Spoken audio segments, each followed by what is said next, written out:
Hi, and welcome to this APAC virtual podcast. My name's Craig Waters, and today we're live from CiscoLive in Melbourne. And I'm doing something a bit different here. I've actually got with me Gavin from Nimble, and he's going to talk about some of the Nimble goodness that's going on in the storage world at this moment. So before we go on, I just wanted to quickly talk about the CiscoLive event. This is my first time at CiscoLive in Melbourne. And I'd like to thank Cisco for enabling me to be here today. So I think with that, we'll just hand over to Gavin. And over to you, Gavin. You can talk about the Nimble solution. Yeah, I might ask some questions, Thanks, but we'll Craig. see how we go. Please Yeah. So my name's Gavin Cohen from NimbleStorage, and I'm based in Australia. And we're really just going to talk a little bit, or I'll talk a little bit about what's going on in the industry in general in storage, and really what led to the formation of NimbleStorage. And then I'll take you through the product. We've actually got one of our CS hybrid storage systems on the stand. So it's nice to see a bit of hardware, a bit of flashing lights hardware. We don't normally get that. That's so, right. yeah, And then cool. if we're really bold, we might even start pulling components out and watching that it still keeps running. We'll see That sounds how brave, great, yeah. how That sounds brave good. we can be. So anyway, in terms of the storage industry is very much being turned upside down today, largely because of flash technology. And what we're seeing is almost every storage vendor, from small to big, is trying to find out the best way of bringing flash into their architectures. Yeah. And our fundamental premise here is that by starting with a ground-up design and making use of flash and some of the new componentry, which is really only a few years old, multi-core CPUs, high-density disk drives, we're able to do an enormous amount in a very, very small footprint. And just to kind of quantify it, what we can do here in our little humble 3U storage subsystem rivals about half a rack of storage from most other storage vendors. Okay. And so what we're demoing here is this is actually iometer running against our storage system. This is our smaller system called our CS210. It's actually a crippled system. So there are, believe it or not, there are 8 high-density 1 terabyte drives in here. Okay. So no high performance SAS spindles at all. Okay, so right. 8 disk spindles, of which off-the-shelf SATA. Off-the-shelf SATA. It's actually enterprise SATA or NL SAS. Of course, yeah. Yes. Yeah. And so 2 of them are hot spares. Sorry, 2 of them are parity drives, 1's a hot spare. Yeah. So there are actually 5 drives that are really active data drives in this configuration. And what we're driving is about 16,000 on average IOPS through this system. And I'll scroll down in a moment, but you'll see this is all at sub-millisecond latency. Wow, yeah. We've picked a very, very brutal workload here, so it's 100% write 4K random small blocks. Random, yeah. It's important, the random, yeah. Everything's random nowadays. Everything's random, everything's small block. And because it's 100% write and we're sustaining this, there's obviously way too much data being written here to fall into any cache. You can always get nice IOPS numbers by playing games with cache. This is actually going all the way to disk. Wow, so that's this is a hybrid storage array that's made up of disk and flash. Okay. But the I/O that you're seeing now is going 100% to disk, which is what we do with writes. Wow, that is interesting. So there's no caching technology in there at all, then? We use a small amount of NVRAM for fault tolerance and to give us a fast turnaround time. So what's happening is we have redundant controllers in the back of this unit. The host's writing to us with all these nasty small block random I/Os. We're mirroring it into NVRAM, 1 in each controller. And then from there, we're basically compressing the data and we're writing it out.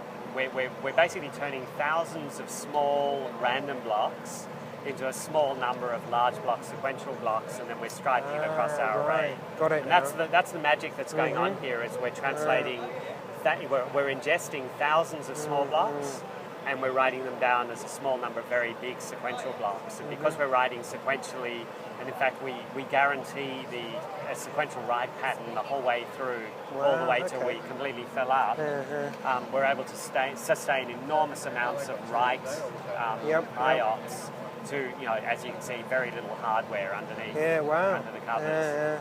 And then the really interesting thing is on the read side, this is where we make use of flash. So we have a number of SSDs in our system. We use the SSDs as a high-speed read cache. Okay?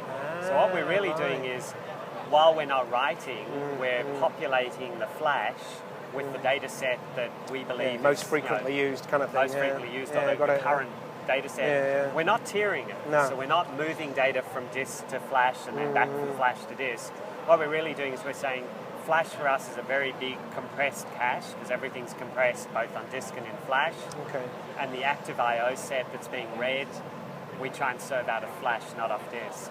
So when you see these amazing number of write IOPS, we can do something very similar on the read side. And this is our smaller system.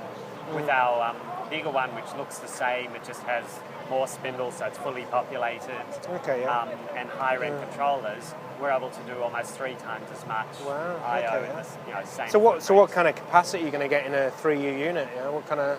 So we look at when you think of capacity, we talk in terms of usable capacity. So that's after you take away the RAID overhead. Real capacity. The real capacity. That's, right? I understand. Take away the RAID overhead. Take away the hot spares. Take away any system overheads.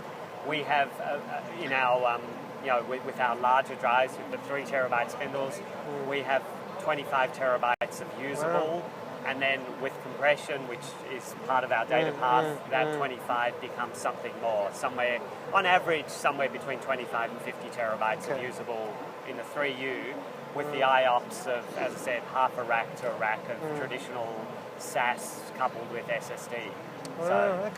So on the topic of smarts that you use to manipulate the data, what other stuff you do? You're talking about compression there. Do you do any other things? Have you got like deduplication and stuff like that? Or? So we're not deduplicating. What we're doing is, so if you think about the use case for us, we're a primary storage device. Right. Okay. Deduplication is most frequently used for backup, where you have lots of the same full backups being deduped into a much lighter weight footprint, or as a post-process for primary data. But what you see is, firstly, we're doing it inline, so there's no staging of the data. It's actually before we write it to disk. So what you're seeing here is end-to-end compressed and then written to disk. That whole process. We're making use of having lots and lots of CPU cores and lots of memory to be able to do all that inline. And the compression rates that we get from regular compression, in terms of primary storage, actually exceed the compression ratios that you get out of dedupe for primary storage. Because we're able to do, really get rid of all the white space and block similarity, but doing it all inline. So with it being inline, you're getting it as it comes in. You're not post-processing it. You're not doing any. You're laying it down in a good format straight away, sort of thing. And then the knock-on effects. So behind the scenes, we have a full-blown software stack. So we have snapshots and zero copy clones and replication and all the app integration, but the underlying data structures all make use of the property that we handle variable blocks internally, so we can handle compression very effectively.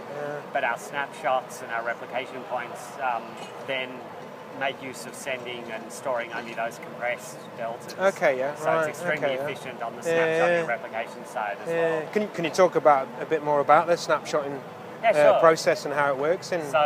So we use so our snapshots, they're a very lightweight snapshot. So we do what's called a redirect on write snapshot.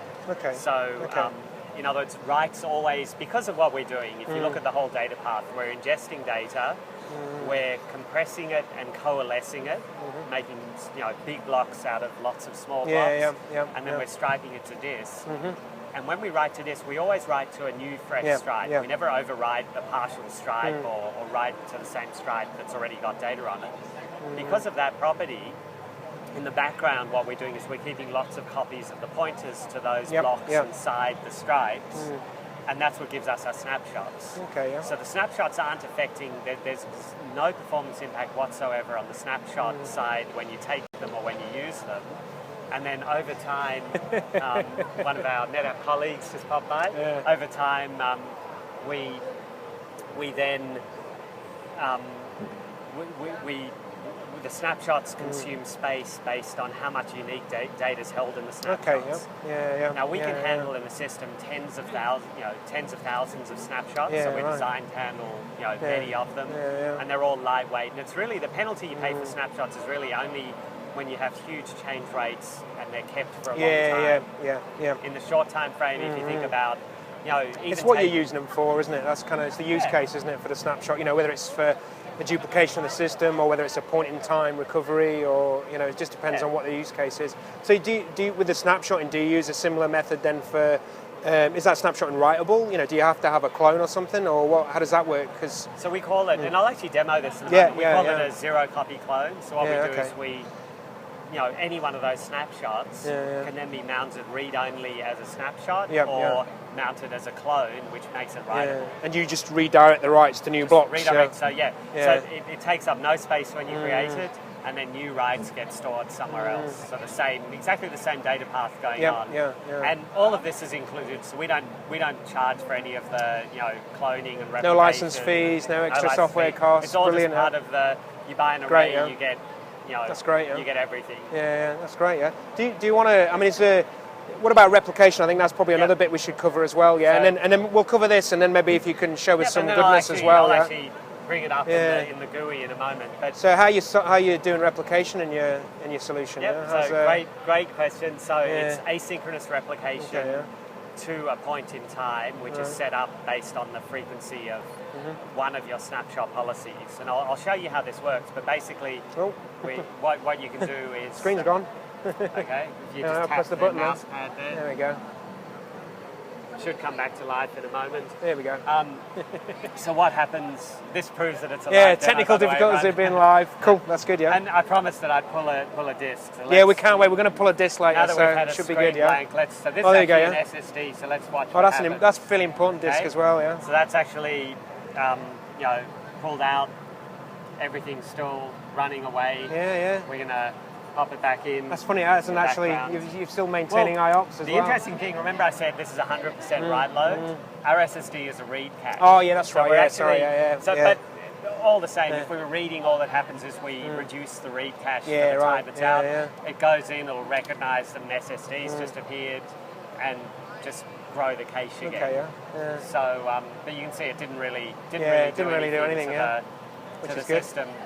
So what about the replication? Sorry, so back to your question. That's cool. Yeah. So replication is at it's async replication. It's all over IP. So as long as there's IP connectivity between the system, can be in the same room, can be in different cities, whatever it is, different parts of the world. And then we're storing a series of replicated snapshots at the destination based on the policy of replication.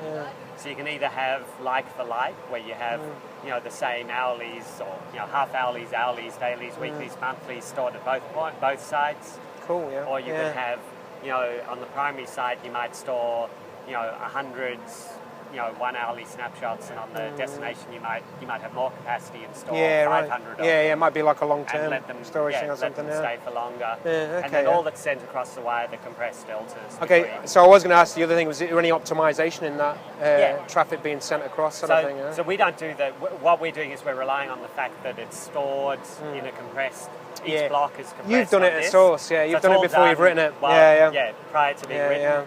And then those blocks basically just get... So that goodness just passes through the whole of the system sort of thing. That's great, That's really good. That's kind of it. So it's very lightweight because it's asynchronous. It's not latency dependent. It just requires... And can you get quite a high async rate, like 15 minutes or something like that? Can you Actually, in terms of the granularity, you can go right down to the minutely... Okay, it just depends on your data set and how big your data is. Yeah, as long as, obviously the line has to be able to cope with the change rate between points in time. And then all those time points can be synchronized back to the application, both the snapshots and the replication points. And that's done either through VSS interfaces or through VMware interfaces if it's a virtual machine that you're trying to, at that granularity that you're trying to snapshot. Okay. Can you talk briefly then about the product suites that you've got that come with the storage solution? I mean, do you have like a management console? I mean, I noticed we've got a web interface here. Is that kind of your main management interface, is it? Part of our GUI, because it's half scrolled off now. Sure. So I'll show you that in a little bit more detail. But when you buy the system, so the functionality that we have, obviously, the key thing is this notion of there's really a sweet spot of very high performance, very high capacity, very small footprint, and obviously at a significantly lower price point than where most of our competitors can come in at. Behind there, that from a software stack point of view, so we do compression, thin provisioning, snapshotting, zero copy Okay, clones, async replication, either like for like or completely asynchronous where you have different retentions on both sides. Application integration, and then all the plugins, so for VMware and Microsoft worlds, and then the management interfaces. So we have a command line API and a full-blown GUI. And I'll just give it one quick diversion, then I'll come back to the demo. Another really interesting or very innovative thing that we're doing is around how we support these boxes. And I'll start off by saying, Nimble's clearly a much smaller company than most of our giant competitors that have, tens of thousands of people working there. And yet we still get brought into the same enterprises where we have to have the same caliber of support and, and probably better. We probably almost get measured to a higher level because we can't afford to ever step up. So what we do is we've really gone for this approach of automation.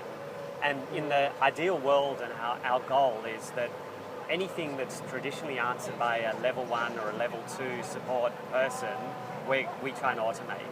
So it starts as each machine every 5 minutes sends a little ping signal back to base. For us, base is California, Silicon Valley. Okay?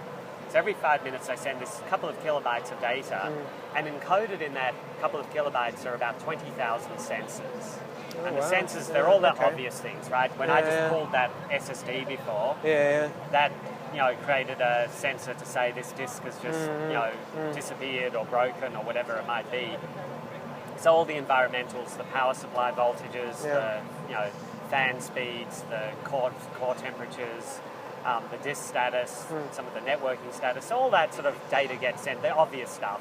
And we can completely automatically trigger the replacement 4-hour on-site parts delivery for any of the things. In fact, we can actually watch that voltage is creeping down, and we can preempt the fact that a power supply is going to fail and ship a new module.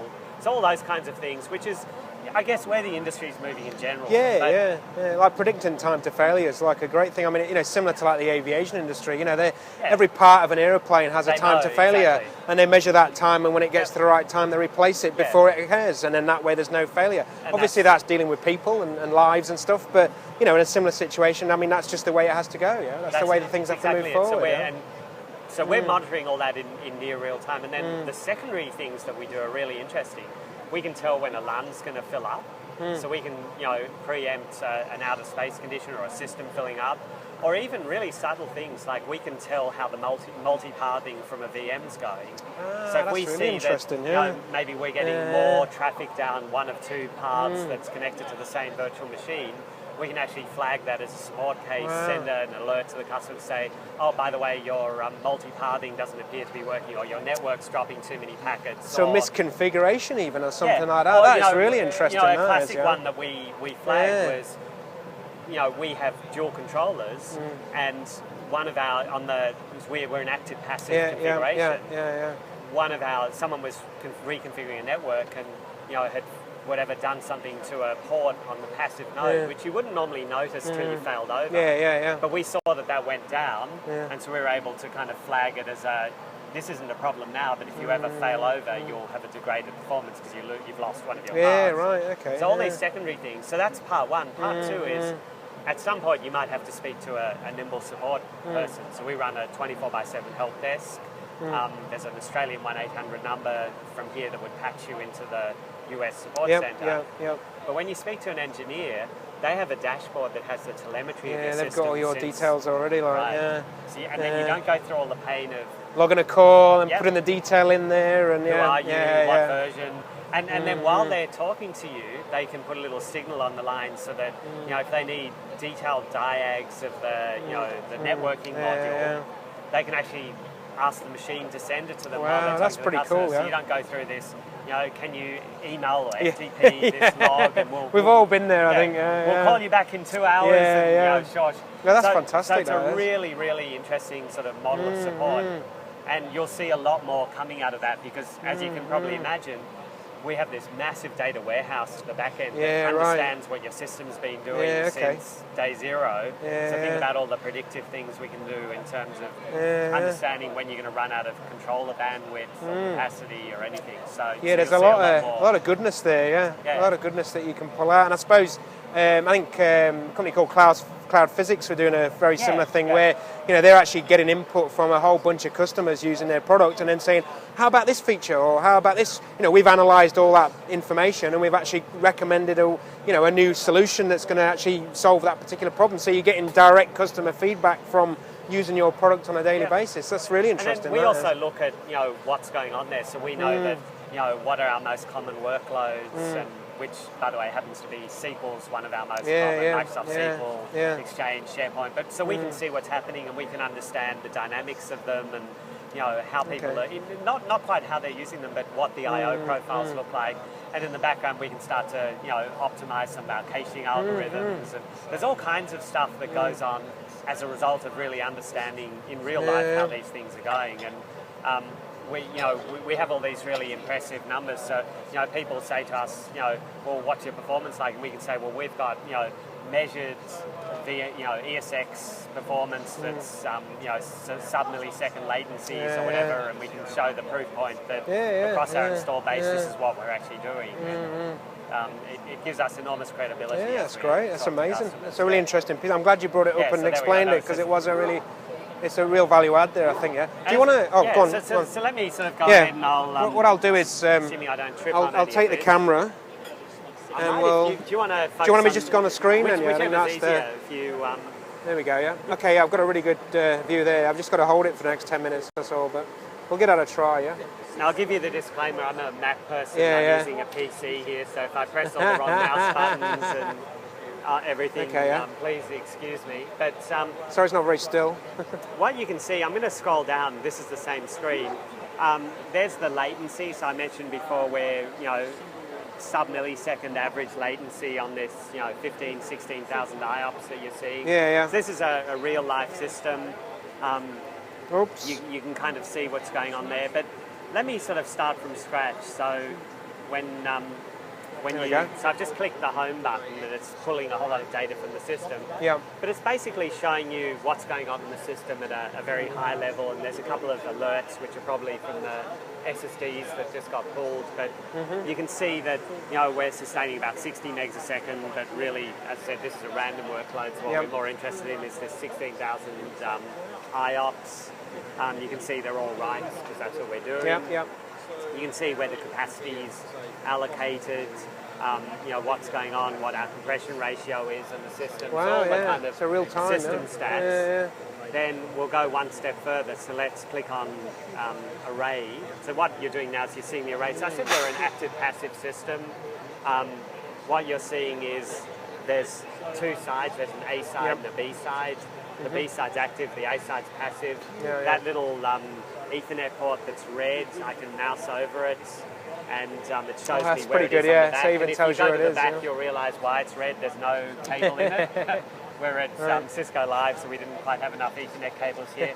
So that's why it's complaining. It's configured, but it's not active. So, and I can click on it and get more stats.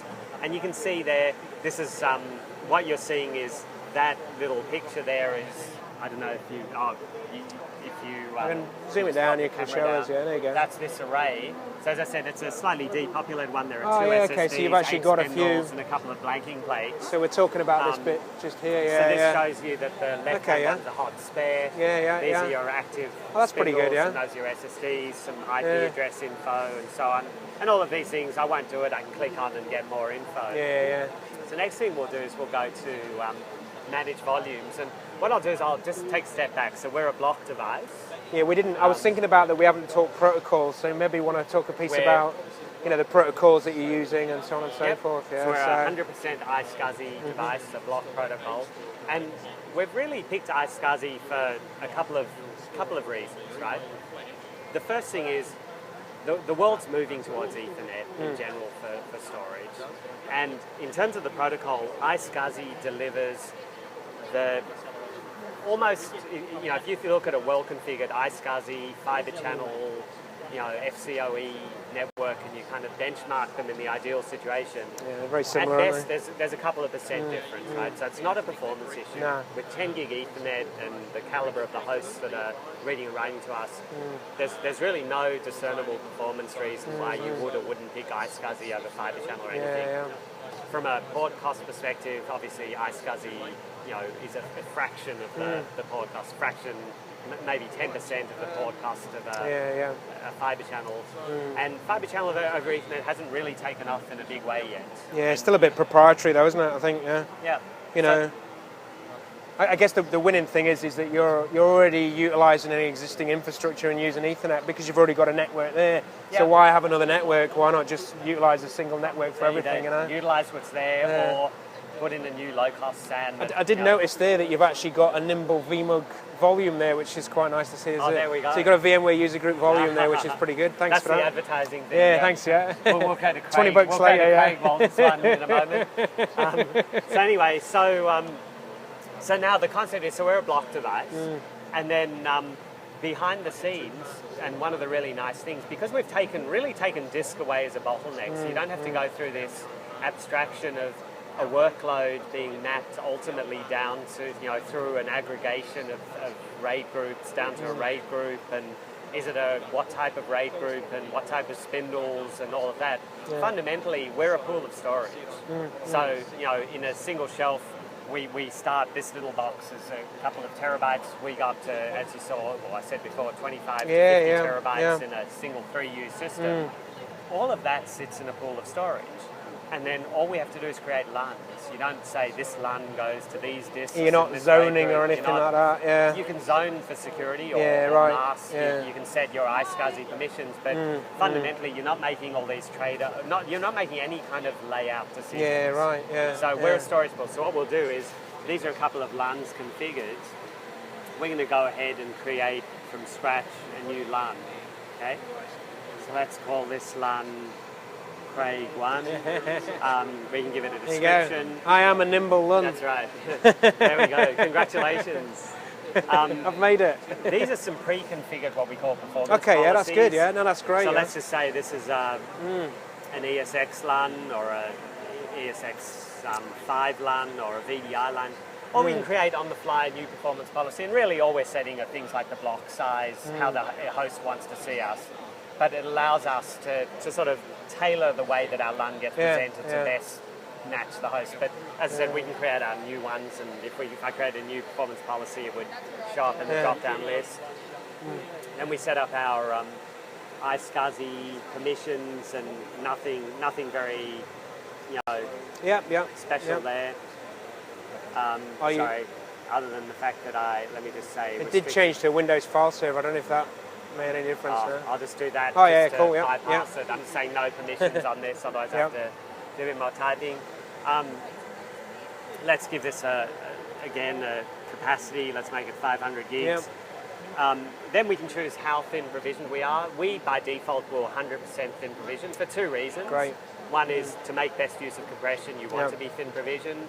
The other piece from a management point of view is because we're a single pool of storage.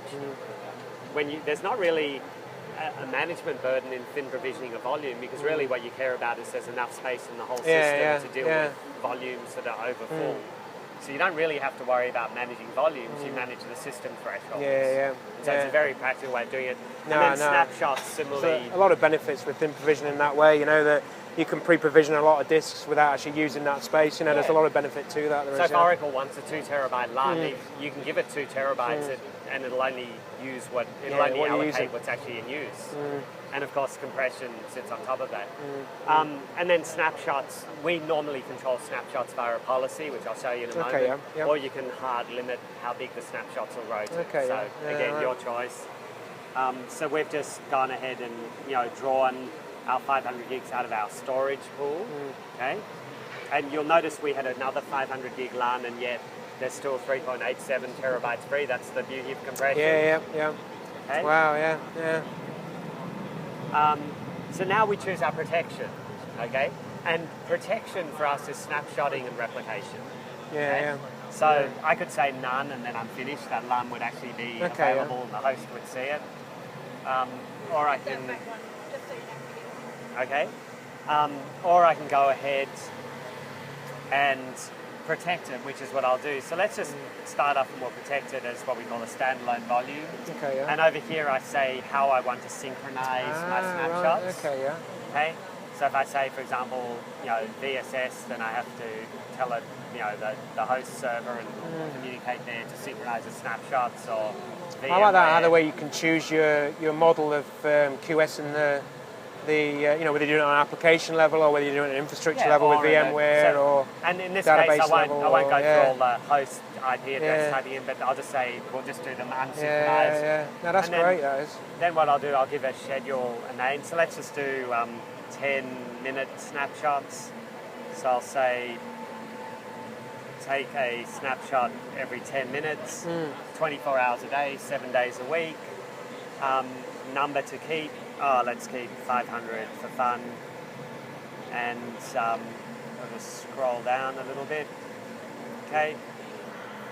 So I've said don't synchronize. And now what I can do if I want to replicate, and I don't have a replication partner, so if I said new replication partner, it would basically ask me for the name of another Nimble array. Yeah, right, It would exchange keys and ping each other, make sure they could talk to each other. That's pretty good. And that's it, we're done. And then what we do, which it won't show now because I don't have another buddy to replicate to in this instance, it would then say how many of these snapshots do I replicate. And so I could say every snapshot, every second, every fourth, every fifth, that's whatever. pretty good. And how many do I want to keep there? So I could say replicate every second one and keep 1,000 There's all retention policies and stuff like that. And then I can nest them, add another schedule. I won't do it now, but now I can add my... let's just do it. We'll just do it. Like a 24-hour one or So I've just done my 10-minute lead. Now I've done my hourly. So we'll keep, we'll keep 50 hourlies, and then when I'm done, I click finish. And by the way, what I didn't say is I normally wouldn't have done it as manually as I did. I would have just picked a template. Yeah. So now it's actually gone out, and it's Craig 1. Here I am. You went to the host. His provisions, of course, as you can see, nothing's used yet. If I look at an existing straw, he doesn't have any protection, but I can click there. I can click on my snapshots. Of course, there won't be any because we haven't taken any yet. You'd get a list of snapshots, and any of them I can pick. I can either make it online as a LUN. Okay, so you can mount the... Yep, and you asked about the clone before. Clone would create a writable, a zero copy writable copy of that would be mounted to the host. Okay. And then here, which it won't show me anything, I could see my replication status. Okay. We saw the performance monitoring before. Maybe just the last one I'll just talk to a little bit. The whole concept of what we're doing, we're very much an appliance. Everything's fault tolerant. As I said, we can, you can pull out. You saw me pull out an SSD. I can pull out disks and controllers and cables and things. When we upgrade firmware, we're an active-passive architecture. And that's for a couple of very good reasons. The first one is just a sheer simplicity approach, and I'd say that from the point of view of it's much easier to build a system that has a deterministic failover when you're not trying to fail a working load onto another working load. What we're doing is we have a passive controller that's booted up, that is connected onto the network, that has a mirrored copy of NVRAM, that's doing everything other than serving data, and the moment it gets the signal to take over, within a couple of seconds it's up and running really in a very deterministic way. The other piece of it is where most people look at having active-active configurations. To make active-active work, you can never load either side more than 50% anyway, otherwise you can't fail over successfully. So what we're saying is, instead of having each side loaded 50%, we have one side that you can load 100% and the other side that's passive, and then they fail over. But the beauty of being passive, things like firmware upgrades, we can do with zero downtime. You've got a mechanism. So is it seamless then, that passing between, I don't know, fabrics or whatever we call that, the failing over of the service between is it completely seamless? Completely seamless, because it's all, everything's redundantly connected. You have the same number of network pairs. That's why there was that little red signal before, because we didn't have an Ethernet cable on the other side of the system. So you're just handing the process over to another all that's happening. node, the other one's basically. just, the other one's just. So what we do when we upgrade firmware is you click download, it goes down to the internet, you suck through the image, it can take as long as it needs to take coming across the internet. When it's ready, it's kind of like your iPhone, it says, it's ready to upgrade.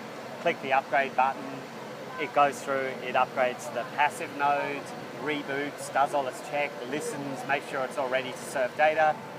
Second or so later, it flips over. The passive side now becomes active. The active side gets shut down, upgraded, rebooted, and then it becomes the passive. Wow. And that's it. So it's completely seamless.